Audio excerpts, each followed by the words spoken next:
Hello students, हमारा next topic हैगा IT applications. उसी के आगे का भी वीडियो हैगा, ठीक है ना। अब मेन चीज़ आ रही है कि जो आपका बेसिक कॉन्सेप्ट ऑफ आईसीटी, ठीक है ना। यहाँ पर आपको दिया गया है कि आईसीटी क्या होता है। आईसीटी की फुल फॉर्म होती है कि इंफॉर्मेशन एंड कम्युनिकेशन टेक्नोलॉजी, ठीक है ना। Information and communication technology. अब मेन चीज़ क्या आती है, आज का जो टाइम है, जैसे हमने अभी आईटी एप्लीकेशन पढ़ा कि आईटी एप्लीकेशन होती क्या है कि, ठीक है ना, कि इसके अंदर इंफॉर्मेशन एंड टेक्नोलॉजी का टाइम है आज के टाइम का। ये बोल सकते हैं कि आईटी या इंफॉर्मेशन टेक्नोलॉजी को हिंदी में मतलब होता है सूचना प्रौद्योगिकी। यह एक ऐसा विषय है जिसमें इलेक्ट्रॉनिक और टेक्नोलॉजी से कंप्यूटर या अन्य संरचना वाले यंत्रों के जरिए सूचनाओं का आदान प्रदान किया जाता है। किसके द्वारा करना? इलेक्ट्रॉनिक डिवाइस के द्वारा।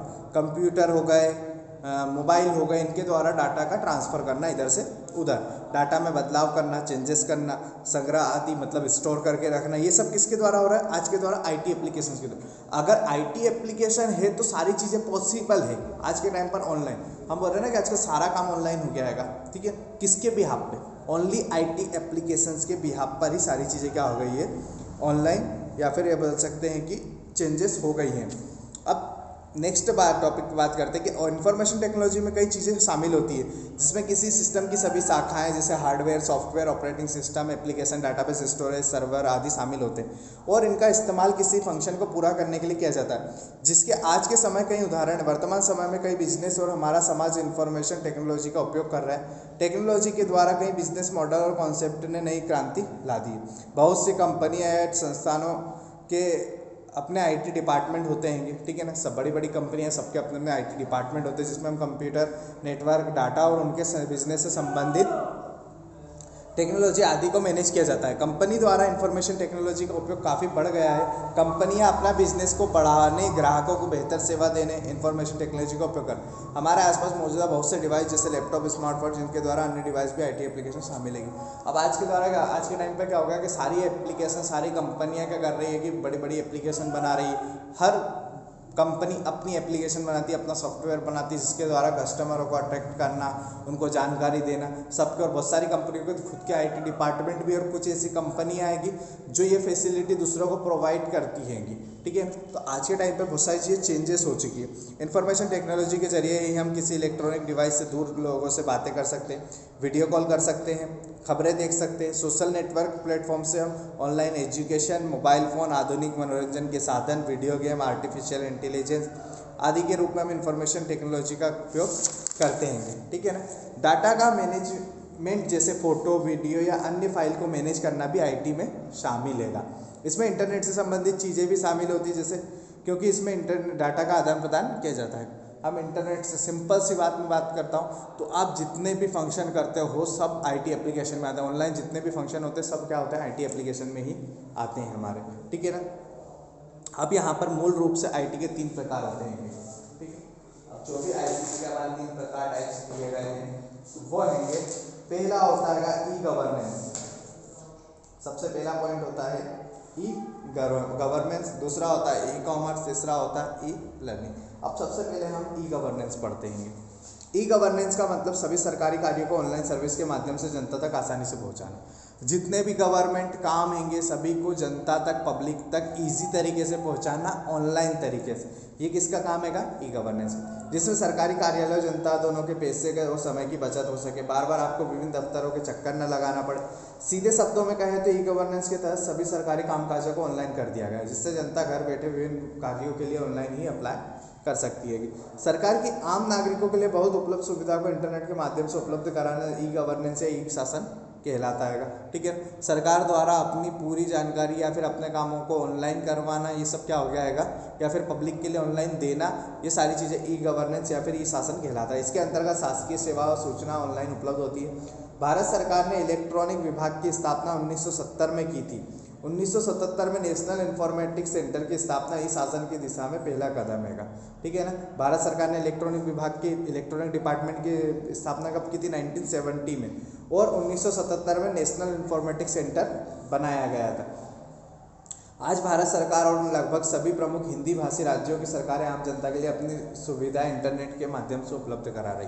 ठीक है ना। भारत सरकार, गवर्नमेंट, सेंट्रल गवर्नमेंट, राज्य सरकारें सभी क्या कर रही है, अपनी फैसिलिटी, अपनी जो जो सुविधा है कि वो सारे इंटरनेट के द्वारा पब्लिक तक पहुँचाई जाए। विद्यालय में एडमिशन, आप ऑनलाइन एडमिशन ले सकते हो, ठीक है ना। दूसरी चीज़, बिल भरना, आप पानी का, लाइट का सारे बिल ऑनलाइन भर सकते हो। आय जाति के प्रमाण पत्र बनवा सकते होगे। सभी मूलभूत सुविधाएं हिंदी में उपलब्ध हैगी। इस दिशा में अभी शुरुआत ही हुई है तथा माना जा रहा है कि आने वाले समय में सभी मूलभूत सरकारी सुविधा कंप्यूटर तथा मोबाइल के माध्यम से मिलने लगेगी, जिसमें समय, धन, श्रम की बचत होगी, ठीक है। अभी इनकी शुरुआत हुई, ज़्यादा टाइम नहीं हुआ हैगा, ठीक है ना। तो बहुत सारी फैसिलिटी तो आपको ऑनलाइन दे दी जा रही है, बट बहुत सारी अभी ऐसी फैसिलिटी जो आपको ऑनलाइन अवेलेबल नहीं हैगी, ठीक है। तो आने वाले टाइम पर ये सारी फैसिलिटी भी आपको क्या हो जाएगी, ऑनलाइन मिल जाएगी। अब e governance in India, India में कौन कौन सा है? भारत में ये शासन, अनुशासन, अच्छे शासन का पर्याय बनता जा रहा है। केंद्र और राज्य सरकार विभिन्न विभाग, नागरिक, व्यापारियों, संगठन को ही नहीं बल्कि समाज को, हर वर्ग को सूचना प्रौद्योगिकी की सहायता से विभिन्न सेवाएं प्रदान कर रहा है, ठीक है ना। ये नहीं बोल रहा है कि व्यापारियों को दे रहेंगे या फिर किसी उनके कर्मचारियों को दे रहे हैं, ऐसा कुछ भी नहीं। सबके लिए आईटी एप्लीकेशन फैसिलिटी अवेलेबल या फिर ऑनलाइन सुविधाएं दी जा रही है। कि भारत में ई शासन का प्रादुर्भाव सरकारी विभागों की तेजी से कंप्यूटरीकरण से शुरू हुआ है। यह बिंदु का पहुंच सकता है जिसमें शासन के सूक्ष्मतर बिंदुओं जैसे नागरिक केंद्रता, सेवा अभिमुखता, पारदर्शिता को बढ़ावा मिलता है। अब आज के टाइम पे क्या हो गया, सारी चीज़ें ऑनलाइन कर दी गई है, ठीक है ना। गवर्नमेंट ने जितने भी डिपार्टमेंट है अपनी सारी फैसिलिटी सब कर दिया, ऑनलाइन कर दिया है, ताकि जो ऑफिस में आकर पब्लिक क्या होती है कि वो काम करवाने के लिए ऑफिस आएगी, ठीक है। एम्प्लॉयज़ का भी टाइम लगना है, ऑफिस में जो लोग कर रहे हैं उनका भी टाइम लगना है, जो पब्लिक आएगी उनका भी टाइम लगना है, सबका टाइम वेस्ट होना है, ठीक है। आएंगे, लाइन में लगेंगे, काम पूरा होगा। अब ऑनलाइन फैसिलिटी है, उनने भी अपने घर से कर दिया, यहाँ पर भी ऑनलाइन काम हो गया, भाई किसी को कोई लोड ही नहीं पड़ा है, ठीक है। इसी क्रम में 2006 में शुरू हुई राष्ट्रीय ई शासन योजना NEGP के तहत पूरे देश में साझा सेवा केंद्र CSC स्थापित किए गए। ये साझा सेवा केंद्र आम आदमी को सीधे तौर पर उनके घर के द्वारा तक सरकारी सेवा उपलब्ध कराने का प्रयास कर रहे हैं। देश में 1 लाख से अधिक CSC वेबसाइट है। साझा सेवा केंद्र अलग अलग ब्रांड नाम से उपलब्ध देवा है। ई गवर्नेंस एक ऐसा सिस्टम है जिसमें सरकारी कामकाज में पारदर्शिता के साथ साथ सभी सेवाएं जन सामान्य तक तत्काल पहुंचाई जा रही। बहुत से लोगों को ऑफिसों के चक्कर लगाने से डर लगता था, वे भी अब बड़े आराम से इन सेवाओं का लाभ उठा रहे हैं। साथ ही जनहित गारंटी अधिनियम ने ई शासन में तेजी ला दी है। दफ्तरों में कर्मचारियों को समय सीमा में बांध दिया है। जनहित के कामों के लिए समय सीमा निर्धारित कर दी गई, जिससे सरकारी कामकाज में लेट लतीफ़ी और रिश्वतखोरी पर लगाम भी लगी हैगी, ठीक है ना। अब सारे काम क्या हो जाएंगे, ऑनलाइन करने होंगे, तो ना आपको किसी अधिकारी से मिलना है, ना किसी डिपार्टमेंट में जाना है। अगर आप वहाँ नहीं जाओगे तो आपका टाइम भी बचेगा, दूसरी चीज़ रिश्वतखोरी भी खत्म होगी, ठीक है ना। नेक्स्ट आता है आज आयकर भरना, इनकम टैक्स भरना, बिजली का बिल, पानी का बिल, फ़ोन का बिल, इंश्योरेंस भरना, ये सारी चीज़ें किस में हो गई है कि ऑनलाइन हो गई, ठीक है ना। नौकरी के लिए फॉर्म भरना, आपको अगर कोई जॉब के लिए फॉर्म भरना है तो वो भी ऑनलाइन फैसिलिटी हो गई। परीक्षा के फॉर्म भरना है वो भी ऑनलाइन हो गई, ठीक है ना। रिजल्ट देखना है वो भी ऑनलाइन हो गई। आपको किसी चीज़ का कोई डॉक्यूमेंट बनवाना है, लाइसेंस बनवाना है, जैसे बोल सकते हैं आय जाति प्रमाण पत्र बनवाना है, मूल निवासी प्रमाण पत्र बनवाना, तो ये सारी चीज़ें किसके द्वारा हो गई, आज के टाइम पर इंटरनेट के द्वारा सारी चीज़ें ईजी हो गई है, ठीक है ना। ई शासन के काम, working with e governance. E governance के कौन कौन से काम है? सबसे पहले ऑनलाइन नागरिक सेवा पोर्टल, ठीक है ना, जो कियोस्क चालू करे गए जो गवर्नमेंट के द्वारा, जैसे आय जाति प्रमाण पत्र फैसिलिटी हो गई, बहुत सारी ऐसे लाइसेंस के एप्लीकेशन हो गए, ऑनलाइन फॉर्म भरना, गवर्नमेंट जॉब के लिए फॉर्म भरना, ये सब इनका काम हो गया। दूसरा आधार कार्ड बनवाना, ऑनलाइन राशन कार्ड बनवाना, पैन कार्ड बनवाना, पासवर्ड बनवाना, वोटर ID बनवाना, ठीक है ना, अपने डॉक्यूमेंट को प्रूफ करना, रेलवे टिकट बुकिंग करना, बस टिकट बुक करना, ठीक है ना। बहुत सारी ऐसे जैसे काम हैंगे वो सब क्या कर रहे हैंगे, ऑनलाइन हो चुके हैंगे।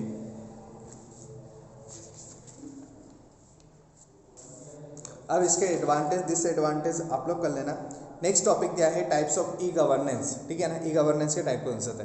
पहला होता है G2G, government to government. G2G यानी सरकार से सरकार। जब सूचना और सेवाओं का आदान प्रदान सरकार की परिधि में होता है तो इसे G2G इंटरेक्शन कहा जाता है। मतलब सरकार से सरकार ही दे रही है कि भैया गवर्नमेंट से गवर्नमेंट तक अगर कोई जानकारी पहुंचाई जाती है एक व्यक्ति से दूसरे व्यक्ति तक, तो ये क्या कहलाती है कि G2G। नेक्स्ट आता है G2C, government to citizen. Government से सिटीजन पब्लिक तक अगर कोई जानकारी पहुंचाई जाती है तो वो कौन सी हो जाती है कि गवर्नमेंट टू सिटीजन, ठीक है। नेक्स्ट आता है G2B, G2B यानी सरकार से व्यवसाय तक। अगर गवर्नमेंट द्वारा बिजनेसों तक कोई जानकारी, इंफॉर्मेशन, डाटा ट्रांसफर करा जाता है तो ये होता है G2B। नेक्स्ट आता है G2E, गवर्नमेंट टू एम्प्लॉयज, मतलब सरकार से कर्मचारी तक, ठीक है ना, वर्कर से, सॉरी, देश में जितने भी गवर्नमेंट है कि गवर्नमेंट के द्वारा अपने जितने भी एम्प्लॉयज़ हैं उन तक उनकी जानकारी, डाटा आदान प्रदान करना, पहुंचाना, ये सब क्या हो जाएगा G2E में आएगा, ठीक है।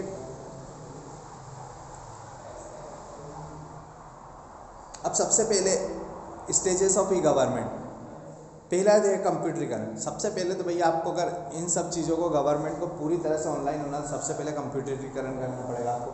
सारी चीज़ें, सारे डिपार्टमेंट में कंप्यूटर फैसिलिटी अवेलेबल करवानी पड़ेगी, ठीक है ना। नेक्स्ट आएगा नेटवर्किंग। अब सारे डिपार्टमेंट में आपने कंप्यूटर लगा दिए, अब आपको क्या करना है, इनके बीच में नेटवर्क लगाना है, ठीक है। ऐसा नेटवर्क हो जिससे सारे डिपार्टमेंट एक मत हो सके, ठीक है ना। जितने भी सेंट्रल गवर्नमेंट, राज्य सरकार के अपने डिपार्टमेंट, सब एक नेटवर्क से जुड़ सके, ठीक है। नेक्स्ट रहेगा ऑनलाइन प्रेजेंस, सभी को ऑनलाइन चीज़ें दिखाना, ठीक है ना। इस तरीके से पेश करना है कि सारे व्यक्ति एम्प्लॉयज है वो भी चला सके, ठीक है, और आम जनता के लिए वो फैसिलिटी में आप क्या कर रहे हो वो भी दिखा सके। नेक्स्ट आ जाता है ऑनलाइन इंटरेक्टिव।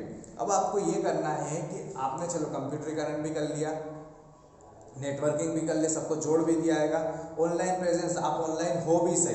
अब आपको क्या करना है, पब्लिक कैसे बुलाना, ठीक है। आप ऑनलाइन हो, किसको फैसिलिटी दोगे, कोई तो व्यक्ति होना चाहिए जो आपकी ऑनलाइन फैसिलिटी से, तो पब्लिक को आप अट्रैक्ट करो, पब्लिक को बताओ कि हम ये सारी फैसिलिटी ऑनलाइन दे रहे हैं, उन लोगों को बढ़ावा दो कि नहीं, आप ऑफलाइन की जगह ऑनलाइन आइए, आप ऑनलाइन ये फैसिलिटी का लाभ लीजिए, आपको आसानी होगी, ठीक है। ये होगा। अब गवर्नमेंट की कुछ वेबसाइट के नाम दिए हैं, indianrail.gov.in, ssc.nic.in, mha.nic.in, rbi.org.in और india.gov.in। ये तो हो गई गवर्नमेंट की बात। अब करते हैं हम कॉमर्स और बिजनेस की बात, ठीक है ना। Electronic commerce. अब आज के टाइम पे भैया ये पॉइंट हमारा थोड़ा लंबा रहेगा, क्योंकि बिजनेस और ऑनलाइन बिजनेस मतलब आज के टाइम पर सबसे बड़ा मेन पॉइंट हैगा, ठीक है ना, जिसके बारे में मैं नहीं भी बताऊं तो भी आपको पता है कि ऑनलाइन बिजनेस आज के टाइम पर कितना चल रहा है। सारी चीज़ें आप ऑनलाइन खरीद सकते हो, बेच सकते हो, ठीक है ना। आजकल ऑनलाइन पेमेंट हो रहा है, ये सारी चीज़ें यहाँ पे दे रखी। इलेक्ट्रॉनिक कॉमर्स इंटरनेट जैसे बड़े इलेक्ट्रॉनिक नेटवर्क पर व्यापार करने का एक सही तरीका है। आज के टाइम पर ऑनलाइन बिजनेस करना सबसे अच्छा तरीका हैगा, और कोरोना के टाइम पे तो सबसे ज़्यादा बेटर बेस्ट तरीका हुआ हैगा, ठीक है ना। कोरोना के आने के बाद तो ऑनलाइन फैसिलिटी ने जिससे ज़्यादा ही बढ़ावा मिल गया हैगा, ठीक है ना। सोशल डिस्टेंसिंग के साथ साथ सबका अपना काम भी हो रहा हैगा। ई कॉमर्स के अंतर्गत वस्तुओं या सेवाओं की खरीद या बिक्री इलेक्ट्रॉनिक सिस्टम जैसे इंटरनेट के द्वारा होता है। यह इंटरनेट पर व्यापार है। ई कॉमर्स को व्यापक रूप से इंटरनेट पर उत्पादों की खरीदारी और बिक्री माना जाता है। अब इलेक्ट्रॉनिक जो भी होता है इसमें क्या करते हैं ऑनलाइन व्यापार में, भैया माल खरीद रहे हैं, बेच रहे हैं, ठीक है ना। जो व्यक्ति हैगा खरीद रहा है वो ऑनलाइन खरीद रहा है। मोबाइल से हम कोई अमेजोन, फ्लिपकार्ट किसी एप्लीकेशन से कोई सामान खरीदते तो किसी से अट्रैक्ट होते क्या, नहीं होते। डायरेक्ट हम किससे अट्रैक्ट होंगे, उस मोबाइल एप्लीकेशन से, ठीक है ना।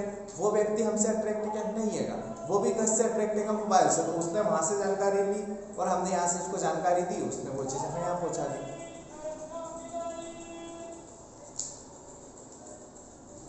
वर्तमान में ई कॉमर्स इंटरनेट के सबसे महत्वपूर्ण पहलुओं से ई कॉमर्स उपभोक्ताओं को समय या दूरी के बिना कई बाधाओं के साथ वस्तुओं और सेवाओं का इलेक्ट्रॉनिक रूप से आदान प्रदान करते हैं।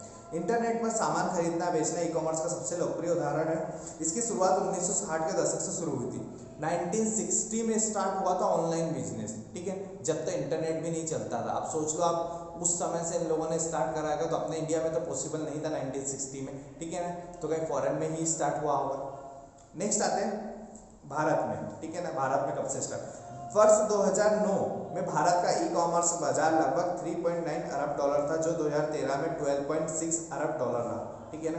2009 में कितना था, 3.9, मतलब ना के बराबर। फिर 12.6, मतलब आने वाले 4 सालों में वो डबल हो गया, ठीक है, डबल या ट्रिपल हो गया है, ठीक है ना। फिर नेक्स्ट 2016 में वो कितना 19% की बढ़ोतरी करके वर्ष 2017 में लगभग 450 मिलियन का इंटरनेट यूजर बेस हैगा, जो आबादी का 40% हिस्सा है, ठीक है ना।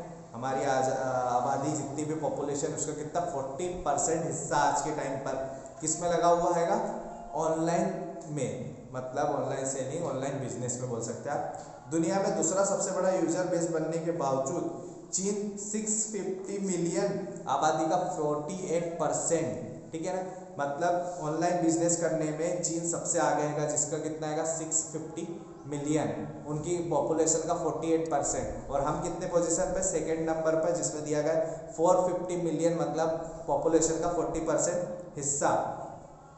फिर उसके बाद अमेरिका आ जाता हैगा, फिर फ्रांस आ जाता हैगा, ठीक है ना। हालांकि अमेरिका और फ्रांस, अमेरिका जैसा बड़ा देश भी हमारे यहाँ से आधा हैगा, जितने यूज़ हम लोग करते हैं कि उसका वो चीज़ क्या करती है, आधा करती है।